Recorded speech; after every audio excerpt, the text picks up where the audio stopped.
everybody needs access to the legal system and fair access to it.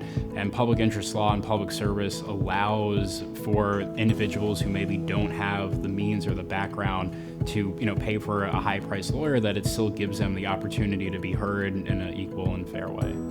I'm a member of the Public Service Scholars. Last summer, I worked with a not-for-profit law firm in New York City called Partnership for Children's Rights. I spent the summer and the academic year, I'm still there, with the Innocence Project. Last summer, I was at the United States Department of State, and I was in the Office of Civil Rights. I worked for the Prisoners' Rights Project at the Legal Aid Society. So I interned this past summer at the Innocence Project. I actually got to brief heads of the department on a particular issue that I was investigating and came to conclusions on. The biggest project I worked on over the summer was drafting something called a due process complaint on behalf of one of our clients. So the biggest standout moment for me at my internship this summer was when I went down to Alabama and had the opportunity to meet with one of my clients there.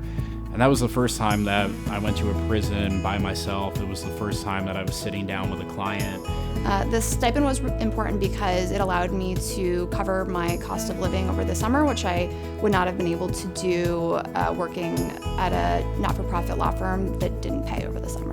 It allowed me to have the freedom to do the kind of work that I was seeking to do coming into law school that I may not have been able to do without the stipend.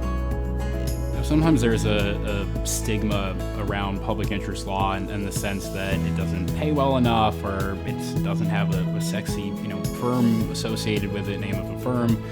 And I think the stipend actually affirms for people that there's public interest law is something that should be desired. It not only provides wonderful services for people who otherwise don't have access to them by providing students like myself the opportunity to work in offices that serve those communities, but it also provides students like myself with the integral training that we need in order to be able to become, full-fledged attorneys doing this work. The legal system needs to work for everyone, and I think the public service lawyers do serve a really important role in making sure that everyone has access to the legal services they need, regardless of how much money they have or how much political power they have.